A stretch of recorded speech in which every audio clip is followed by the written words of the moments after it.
gracias por esta invitación que me hiciera el doctor Luis Hernández para venir a disertar sobre un tema que él llama novedoso, y es novedoso, en la historia siempre compleja y sorprendente del Táchira, que siempre le llamo, cuando voy a las jornadas de historia nacionales e internacionales, una caja de Pandora, llena de sorpresas. Hoy vamos a leer, como se me pidió, el tema los judíos en la historia del Táchira. La presencia de judíos en el Táchira es tan notoria en los últimos 150 años que no puede seguir invisibilizada a los ojos de la historia viviente.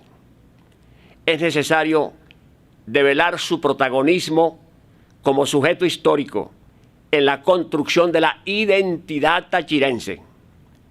Su presencia se revela desde hace 400 años, pero se hizo notable a mediados del siglo XIX, cuando el café asomó su rostro dominante en la escena regional, originándose un proceso de fetichización del poder económico que monopolizaba dichos rostros, haciendo ver que eran alemanes, italianos y corsos los propietarios de las grandes casas mercantiles, la Breuer-Moller, la Van Diesel, Piombino, Abo, etc., que ejercieron lo que llamó Enrique Dussel el poder obedencial del café, cuando en verdad esas casas eran propiedades de judíos que llegaron al Táchira.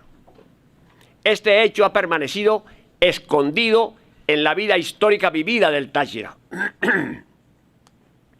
del Táchira moderno.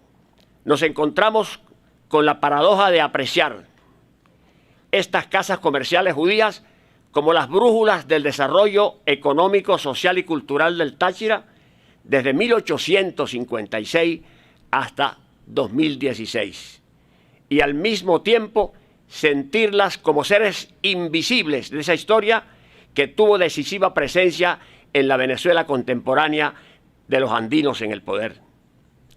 Esa expansión del Táchira hacia el país nacional a partir de 1900 con Cipriano Castro, ¿cuánto se le debe a los judíos que llegaron a estas tierras tachirenses?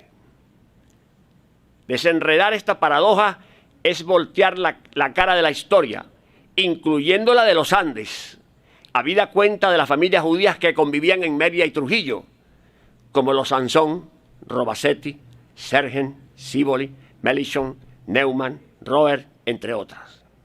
Esta paradoja nos llevó a investigarla a profundidad y al efecto introducimos un proyecto de investigación ante el Consejo de Desarrollo Científico de la ULA, que me fue aprobado, y estas jornadas me dan la oportunidad de exponer algunas de estas conclusiones preliminares. Hago un paréntesis. Recibí una llamada del Centro de Informática del Consejo de Desarrollo Científico de la universidad y me dicen que, como presenté un informe a través de un artículo, aquí hay colegas que saben que hay que presentar el artículo correspondiente, lo enviaron a una revista especializada, arbitrada, tuvieron conocimiento en Alemania, un centro editor judío alemán, mandaron comunicación a la ULA y el Museo Histórico de los Judíos en Auschwitz, Polonia, donde estaban los hornos crematorios, pidieron una venia para el artículo que publiqué en la revista, se ha colocado allá en ese museo. Quiere decir que el Táchira también está allá en Polonia, en ese Museo Histórico de los Judíos en Auschwitz. Así se pronuncia, creo.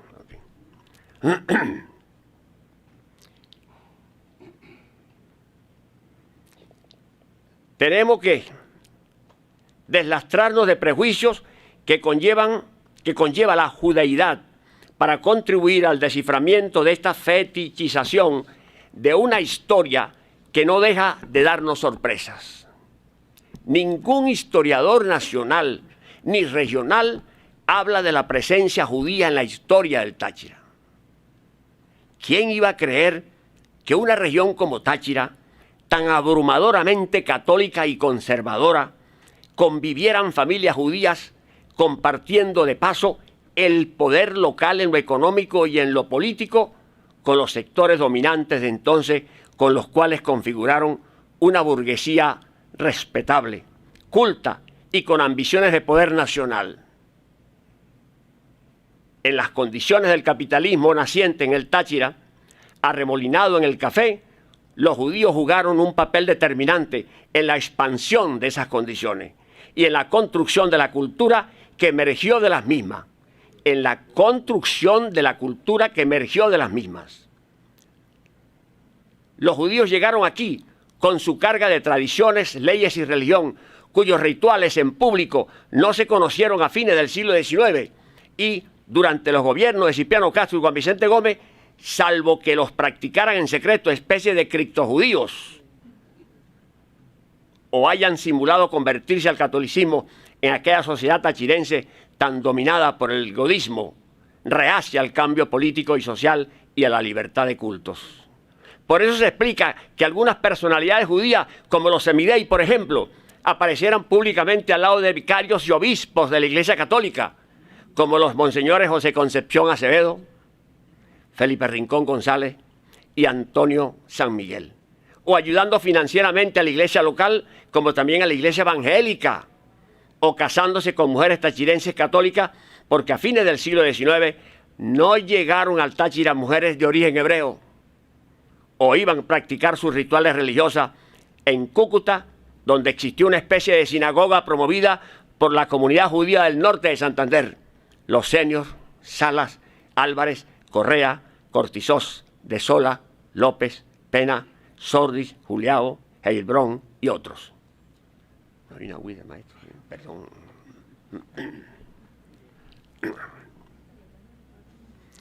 Aquí llegaron judíos hace más de 400 años. Judíos conversos, por supuesto. El primero que pisó nuestro territorio tachirense fue Galeotto VI, en 1548, acompañando la expedición de Alonso Pérez de Tolosa y Diego de Losada, enviada desde el Tocuyo para explorar el negocio del ganado. Galeotto era comerciante italiano nativo de Florencia. En esa misma expedición vinieron Juan de Torres y Cristóbal Jaimes, judíos conversos españoles involucrados, por cierto, en la tragedia indígena de los Quemados en Ureña. En 1569 llega Hernando Lorenzo Salomón, 8 años después de fundada San Cristóbal, y ocupó los cargos de escribano público y escribano del Cabildo San Cristobalense. Poseía encomienda en los alrededores de Cordero y hoy un poblado lleva su nombre, Aldea Salomón. Hombre culto este converso, y se le considera el primer maestro que tuvo San Cristóbal y enseñó el manejo del Salterio, que es el primer libro que se conoció y leyó en esta ciudad capital. También llegó Francisco de Cáceres, judío converso, a contribuir de manera significativa con el poblamiento hispánico inicial en esta región. Es el fundador de la Grita en 1572. Para 1573 se conoce la presencia de mercaderes judíos conversos como Juan Sánchez de Gálvez, Juan de Torres Quinteros y Bartolomé Gómez, que entre Pamplona y San Cristóbal negociaban oro, paños, plata y sedas. Durante la campaña admirable, judíos corazoleños acompañaron en el Táchira a las tropas de Antonio Nicolás Briceño y al propio Bolívar en la persona de Benjamín Enríquez y Bartolomé de Sola. Y en 1821, que estuvo el Libertador de nuevo en San Cristóbal para avanzar hacia Carabobo, lo acompañaron judíos como Isaac de Sola, militares, y Abraham de Mesa, entre otros. Para 1828, en medio de la crisis política que se vivía por la Convención de Ocaña, llegaron de Maracaibo a recoger apoyo para Bolívar los comerciantes judíos José Ignacio Ro e Isidro Liceur. Aún antes, en 1815, estuvo por poco tiempo el norteamericano Richard Bache, quizás enviado del norte para husmear las estelas de la guerra. Y en 1827 aparece entre los cabildantes de San Cristóbal Francisco Jácome, descendiente de los mercaderes de telas de Ocaña. Y en 1828 otro cabildante era J. Buenaventura Castel, apellido eminentemente judío. En 1830 ejercía en el Hospital Militar de San Cristóbal un médico de apellido Duffin, de raizal judío. Y en 1829 a Diógenes López. Y en 1834, en un juicio de causa civil, aparece un residente citadino de nombre Agustín Chipía. Y en 1854 vivió en esta villa un hábil arquitecto conocido como Sebastián Cherubini. Quien construyó el puente sobre la quebrada La Parada. En 1854, el médico de la ciudad san cristobalense era el doctor Federico Salas y Ro. Un pariente suyo, José María Sala Ro, patrocinó la fundación de la Biblioteca Pública de San Cristóbal. Perdón.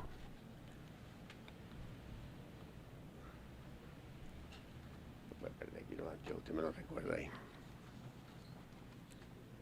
Entre 1838 y 1852 vive en La Grita un gran educador judío, José Ro.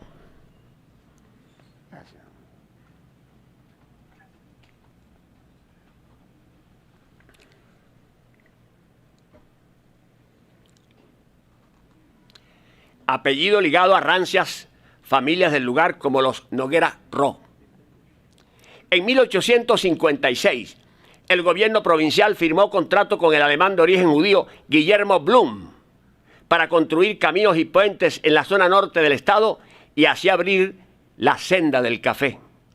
Otro campo de actividad de los judíos aquí fue el militar, sobre todo en el periodo posguerra federal. En 1863, cuando San Cristóbal aparecía como una capital militar, entre comillas, decían los oficios, las tropas federales acantonadas aquí eran dirigidas por el comandante Francisco Roth, judío de origen inglés, familiar de Jacobo Roth, que peleó en el ejército de Bolívar, que venía de Trujillo. También formaba parte del ejército federal el médico militar judío G.W. Blum, quien fundó el primer establecimiento farmacéutico de la capital tachirense, lo mismo que el médico de origen francés José Andrenson en 1864, y anteriormente a Elías Estrada en 1852 y a Ignacio Lamus en 1853. Desde 1856 hasta 1867 se había establecido una primera colonia de judíos arremolinadas en el café proveniente de Córcega e Italia, que prestaban dinero al Estado y que luego se les reintegraba en los descuentos del impuesto del café. Domingo Semidey, Francisco Semidey, Domingo Espanocha, Domingo Costa, Emilio Espósito, Piombino, Jacobo Ro, Domingo Anselmi, León Caridad y Jacobo Tallaferro. Este inventario de nombres judíos creció con el establecimiento de las casas mercantiles. Casa Noack, Agustín Link y compañía, Van Diesel Ties, Tierra Ramírez y compañía, Esmilinque y compañía, que produjo la primera fábrica de cerveza en el Táchira, Ataurel y compañía, Bisoño Oliva y compañía, Salarro y compañía, Volger Renstop y compañía, Semidey Hermanos, Andrenson Moller y compañía, Cogollo Arocha y compañía, Julio Áñez y compañía, Curazao Trading Company, Casa Comercial de Brod, Rivole Abo y compañía, Broyer Moller y compañía, etc. Y todo su arsenal personal de accionistas que conformaron una verdadera comunidad judía. Rodolfo Facchini, Humberto Capello, Tito Abo, Augusto Link, Roberto Minlos, F.F. Birner, Eduardo Bonges, Grosser, Balinbrock, Lassen, Gumpel, Kalman, Lund, Strader, Freubel, Gerlach, Rappard, Heuchel, Neumann, Ratheim, Hennekel, Meleta, Valeri Piombino, Dorma, Boé, Oliva, Bruno, Hani, Benedetti, Labiosa, Nayen, Darush, Endeje, Git, Weber, Rode, Sanguinetti. Saludo al doctor Sanguinetti, no sé si vino el médico. Me dio con orgullo, soy judío. Yo también soy nieto de judío, de los Benaín. Lobo, Ziegler, Fornes, Kuiper, Bain Gambús, Bocardo, Zabal, Sansón, Fontana y muchísimos más.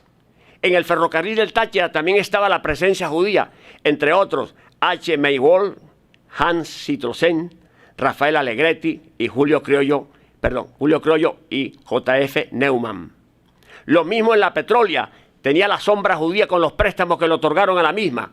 Salarro, Bruno Lagomayori, Rafael Sansón, Eloy Sansón y Van Diesel. Vemos lo mismo en el mercado cubierto de San Cristóbal, cuyos directivos fueron por muchos años Luis Fontana, los Semidey, Ernesto Torante. Igualmente, los clubes sociales más aristocráticos de entonces, Táchira y el tenis, tenían la presencia judía. Maestros judíos plenaron nuestras aulas como Domingo Benedetti, Arturo Simonet, Ítala Dordelli y en particular Antonio Rómulo Costa. Lo mismo que médicos como el doctor Becker, doctor Curiel, artistas y músicos como Kolbe y Emil Friedman. Y en el siglo XX continuaron llegando familias judías, askenazis sobre todo, antes y durante la Segunda Guerra Mundial, que arribaron de Europa del Este y del Oriente Medio y fundaron sus negocios alrededor de la Plaza Bolívar y otras plazas de San Cristóbal.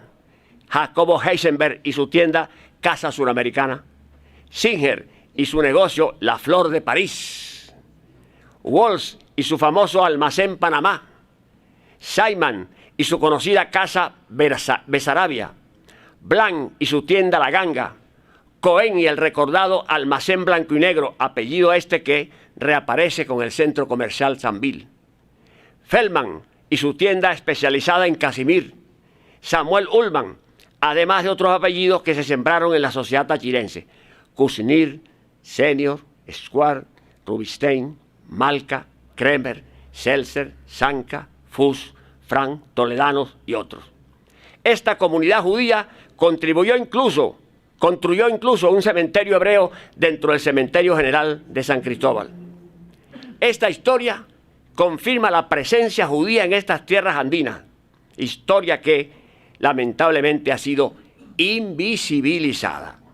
La judeidad introdujo innovaciones culturales en aquella sociedad tachirense tan tradicionalista y de costumbres conservadoras.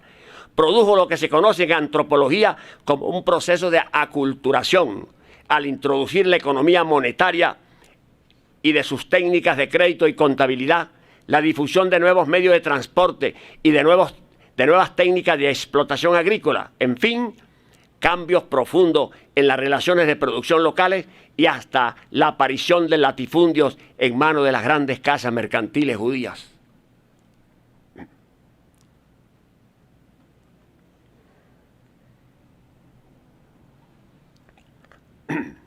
Perdón. Aportaron una cultura de creación al Táchira, una cultura de creación no solo en el campo artístico, sino social, una cultura de valores, la justicia, de trabajo, de búsqueda de la verdad, cultura que contiene un proyecto de mundo y del hombre, cultura que hizo aportes valiosos en la conformación de la identidad tachirense, tales como la cultura del pan, que tomó fuerza en la región con la importación de harina de trigo de Kentucky que hacían estas casas mercantiles, fomentando con ello la creación y expansión de panaderías a partir del siglo XIX para satisfacer la demanda creciente de pan, fideos y pastas en las ciudades tachirenses. El Táchira sabe a pan gracias a los judíos. La cultura de la bebida, vale decir, de la cerveza, que fue traída por los judíos desde Alemania y luego la fabricaron en el Táchira, tipo Pilsen, la casa Smilinki. Y el consumo de cerveza fue de tal magnitud que para el año 1913 se consumieron solamente en San Cristóbal 15.000 litros de cerveza, según informó el diario Horizontes, y no había aparecido la Polar.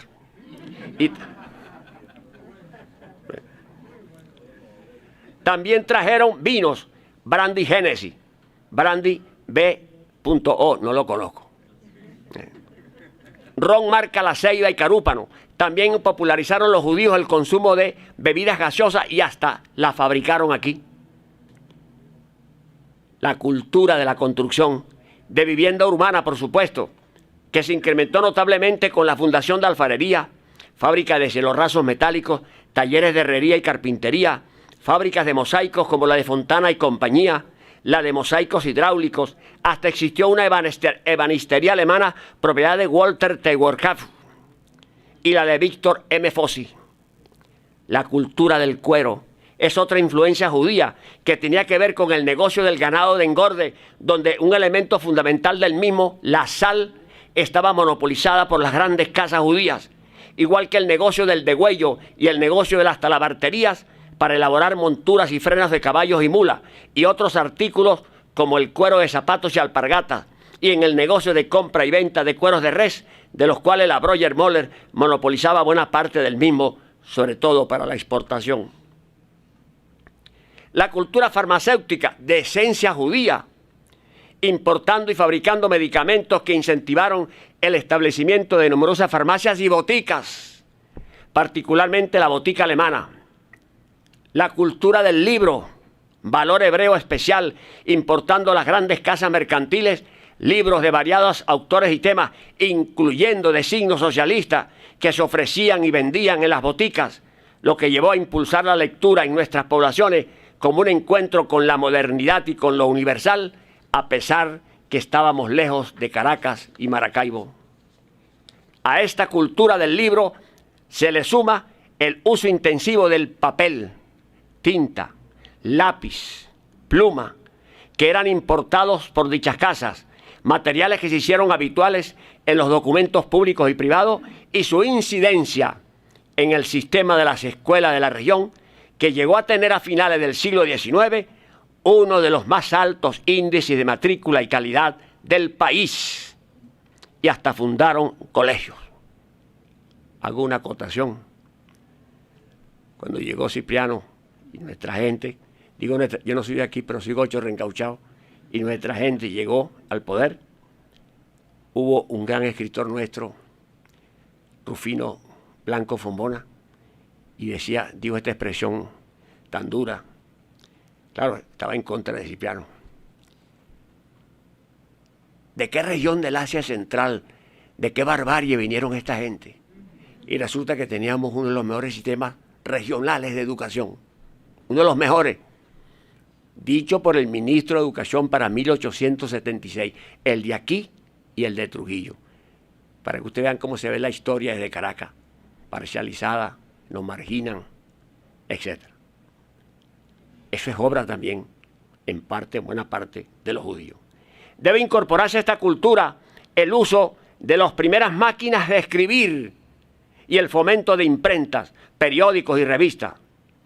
La cultura del vestido, por cuanto dichas casas importaban toda clase de manufacturas de algodón, seda, lana, hilado, así como también aumentó el consumo de géneros de algodón fabricados en el país, como driles para trajes de hombre, liencillos crudos y de color, cotines, lonetos, hilados, franelas, así como el uso del casimir.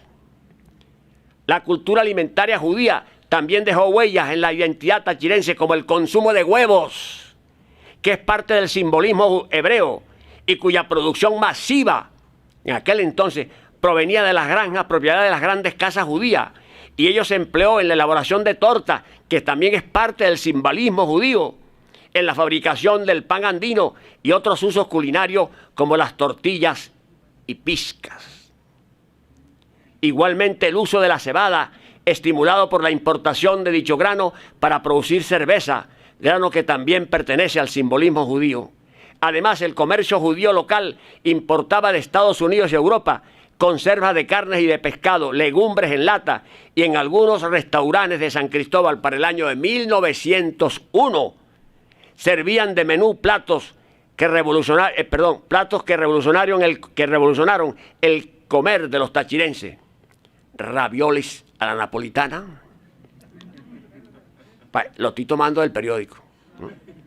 Paella a la valenciana y bistec, lo pusieron con K, con papa frita, que es un plato inglés. A esto se agrega la producción y el consumo de productos lácteos, queso y mantequilla, costumbre muy judía de los tiempos del Pentecostés. La cultura del kosher o del coser, que hacía hincapié en la limpieza y pureza de los alimentos, y no es casualidad que de las epidemias que azotaron al país a comienzos del siglo XX, como la llamada peste española, el Táchira fue la entidad menos castigada por las epidemias.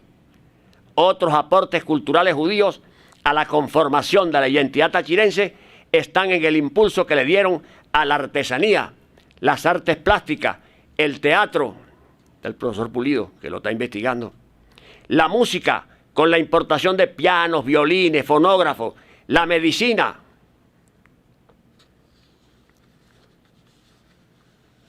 Médicos ilustres de raizal judío se radicaron en el Táchira, y la construcción de hospitales como el Hospital Vargas de esta capital, cuyos principales auspiciadores y financistas fueron judíos: Semidey Hermanos, Breuer Moller, Van Diesel, Adolfo Noack, Rivoli y compañía, entre otros. El inicio del cine desde 1879 se le debe a los judíos, en particular a Edmundo Hoffmann, quien anunciaba las funciones. Y por último, la cultura del crédito, que revolucionó las relaciones sociales de producción locales con la actividad comercial y financiera. Hasta de bancos sirvieron. Estas casas mercantiles se expandió el circulante monetario, y esto hizo posible intensificar el cambio mercantil y la acumulación originaria de capitales. Muchos judíos que llegaron se convirtieron en vendedores ambulantes que inventaron el crédito a quienes siempre se consideraron insolventes. Después de colocar los artículos, establecían una tabla mínima de pagos semanales o quincenales de 60 centavos. Eso lo recibí de un testimonio oral de la zona norte. Llegaron judíos, Seboruca y 60 centavos, para decir algo, 4 bolívares o 1 peso, y volvían o esperaban a sus clientes todos los domingos, los sábados no, porque era el día sagrado judío, a recaudar su crédito a centenares de gente humilde tachirense, empleados domésticos, artesanos, obreros de la ciudad y el campo, cambiándoles el rostro de aquellos seres del pueblo tachirense en algo mejor, vistiéndolos menos estrafalarios, o si se quiere, haciéndolos igualitarios. Los judíos trajeron el mercado de valores con el café como eje central, innovaron la función de la venta, introdujeron la publicidad en las mercancías en la prensa local, redujeron al mínimo posible los precios, utilizaron la información comercial con cartas a los clientes, informaban el movimiento de los precios del café y los de la dieta popular. En fin, incentivaron una cultura del ahorro que es algo proverbial de los tachirenses. Aparecieron cajas de ahorro y mercados mayores que el bodeguismo, como fue el mercado cubierto. Estos aportes nos dicen que los judíos no plasmaron una cultura aislada y cerrada en su misma judeidad, sino que la proyectaron hacia el tejido social tachirense, donde contribuyeron a formar los valores identitarios del Táchira. La fetichización no puede continuar, como tampoco puede continuar que los judíos sigan invisibilizados en la historia del Táchira. Muchísimas gracias.